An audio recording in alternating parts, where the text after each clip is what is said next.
Let's talk about why living in Australia might just drain your wallet faster than a kookaburra snatching your sausage. Now, don't get me wrong, I love this sunburnt country. The beaches? Absolutely stunning. The wildlife? Completely unhinged. But the cost of living? Mate, it's daylight robbery. If you've ever wondered why your bank account looks like it's been through a war zone at the end of the month, you're not alone. No matter how hard you work, it often feels like your money disappears before you even get a chance to enjoy it. You go about your day, swiping your card here and there, and before you know it, you're staring at your bank balance in disbelief. The numbers don't add up, but your dwindling savings sure do. And just when you think you've got a handle on things, prices creep up again. Then you tighten your belt, cut back where you can. But somehow, the struggle never ends. Australia is a beautiful place to call home, but keeping up with the ever-rising costs? That's a whole different battle, and one that feels harder to win every year. Rent that'll have you living in a shoebox.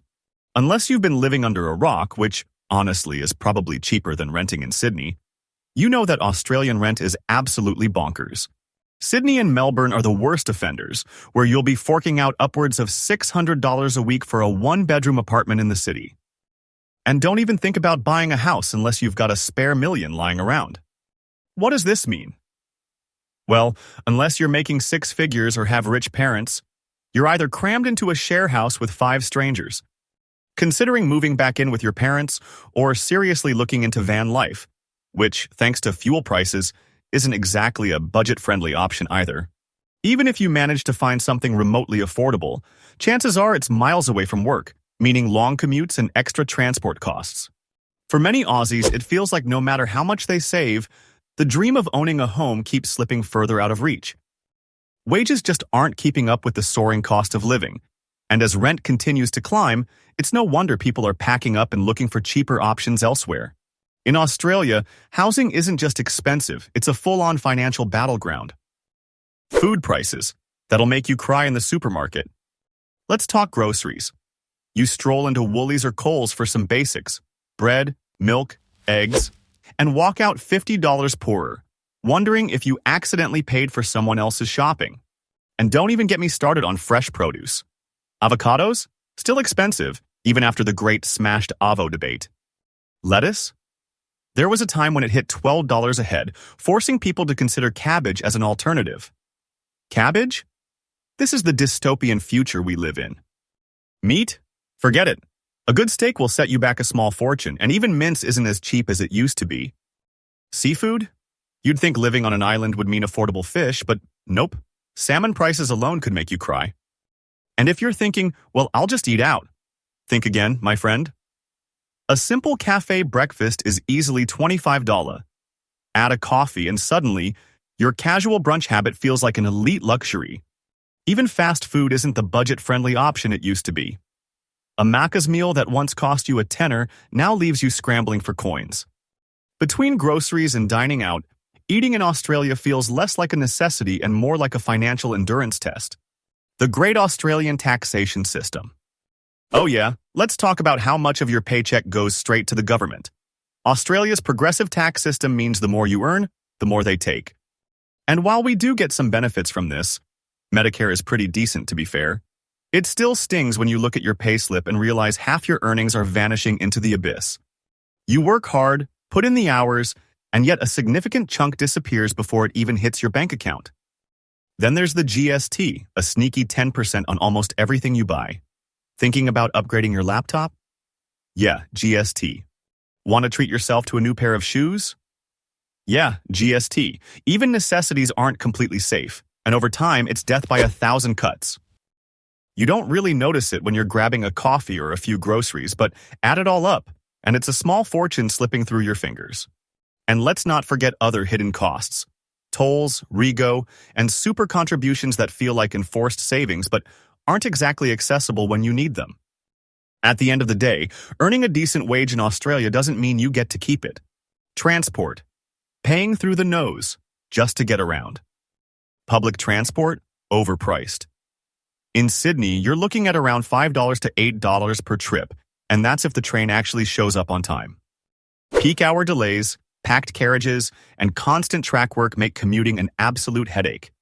In Melbourne, the Myki system is a nightmare in itself.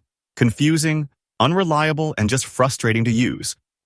And if you're in Perth or Adelaide, well, good luck getting anywhere without a car because public transport options are limited at best. And speaking of cars, let's talk fuel prices. They fluctuate more than your mood on a Monday morning. One day it's $1.60 a liter, the next it's pushing $2.20, and there's no real logic behind it. You try to fill up on the cheap days, but somehow you still feel ripped off. Oh, and don't forget REGO, insurance, tolls, and parking fines, because finding free parking in a city is harder than winning the lotto. Before you know it, your car is costing you more per month than your firstborn will in daycare, which, by the way, is another financial horror story. Whether you drive or rely on public transport, getting from A to B in Australia isn't just inconvenient. It's a money pit. Utility bills that feel like legalized theft. Electricity prices in Australia are insane. You want to run the aircon during summer? Hope you enjoy a $200 bill. Try to tough it out and sweat through 40-degree days? Well, good luck sleeping. And winter isn't much better.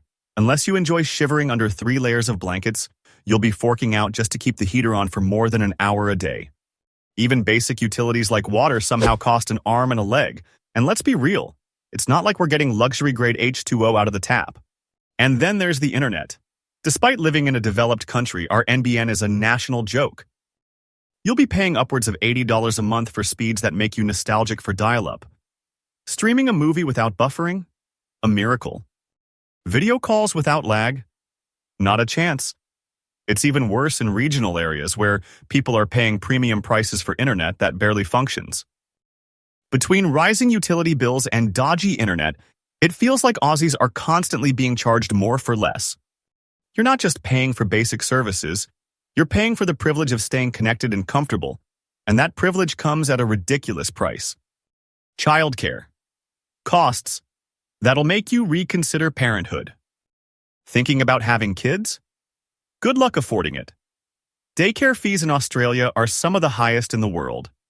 We're talking anywhere from $100 to $180 a day per child. That's more than some people earn in a day, which makes you wonder how parents are even managing to stay afloat. Government subsidies help a bit, but for many families, it's actually cheaper for one parent to stay home than to pay for full-time childcare. And that's before you even factor in the extra costs. Nappies, formula, clothes they outgrow in 5 minutes, and the never-ending list of things they need.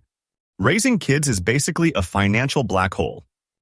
And if you think school fees will be easier, think again.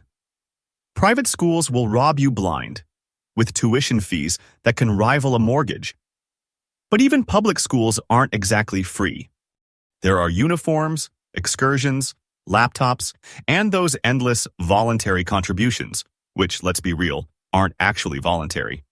The reality is, having kids in Australia isn't just an emotional commitment, it's a financial one. And unless you're rolling in cash, it's a serious struggle to make it work.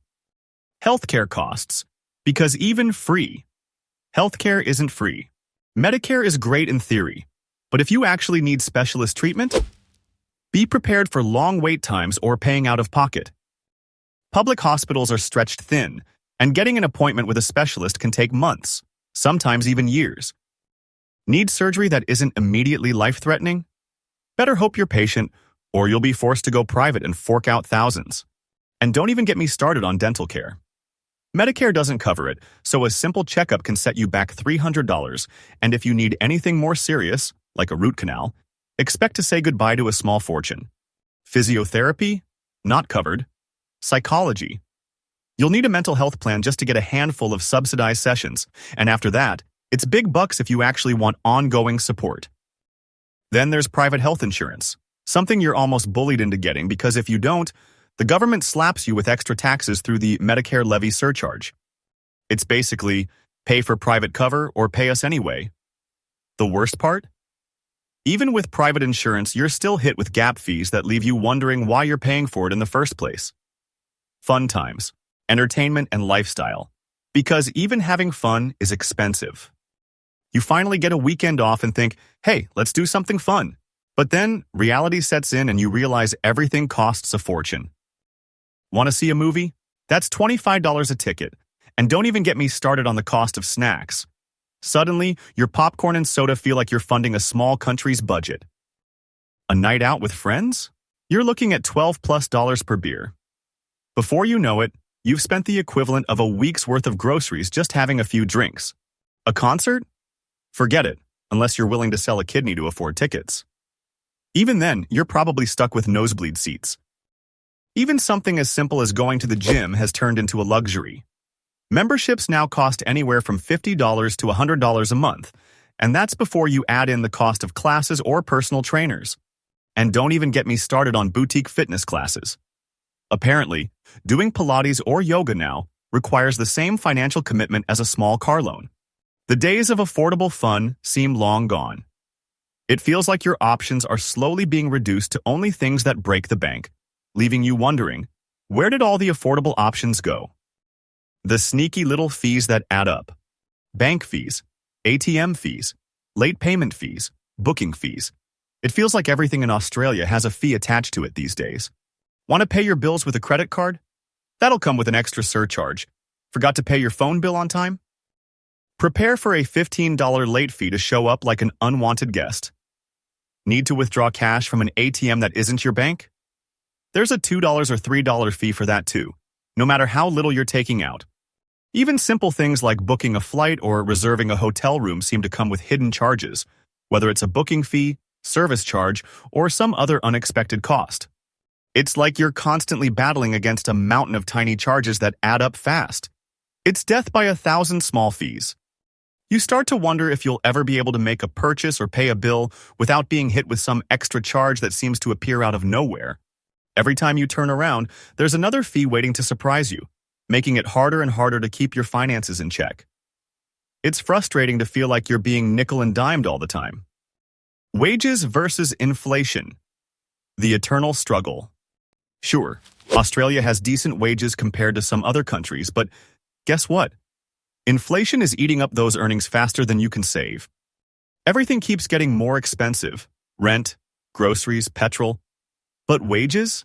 They're moving slower than a koala on a hot day. If you're lucky enough to be in a high-paying job, you might be able to keep up. But for a lot of people, especially younger workers and those in casual or part-time jobs, it's a constant battle just to break even. So, is Australia worth it? Look, Australia is a beautiful place to live.